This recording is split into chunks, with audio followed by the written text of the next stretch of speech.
Sosok Yogi pegawai Dishub di Wonogiri yang viral karena antar jemput anak sekolah pakai bus.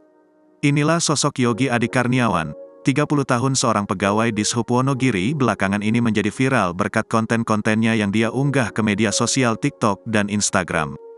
Yogi mengunggah konten kegiatannya saat mengantar jemput anak-anak sekolah, mulai dari TK hingga SMK yang menggunakan bus sekolah gratis milik Pemkab Wonogiri yang dikelola Dishub.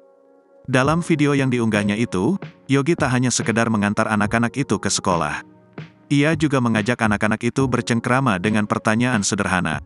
Dilansir dari tribunsolo.com, Yogi mengaku mulai mengunggah konten video kegiatannya itu di TikTok sejak Februari tahun 2023 lalu. Tak disangka, konten itu menjadi viral dan mendapat komentar positif dari netizen. Belakangan ini, kurang lebih seminggu yang lalu, Yogi mengaku mulai mengunggah konten-konten itu di Instagram. Menurutnya, konten itu menjadi lebih viral di Instagram. Bahkan, tak hanya komentar positif, banyak dari netizen yang menitipkan sedekah untuk anak-anak sekolah yang diantar jemput Yogi menggunakan bus sekolah gratis itu.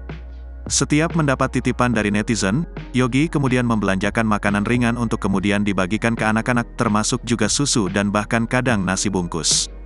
Bahkan ada dari netizen yang menitipkan rezekinya untuk anak-anak sekolah lewat Yogi bersamaan menitipkan agar didoakan.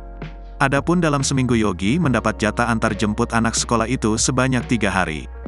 3 hari lainnya menjadi tugas rekan sekantornya.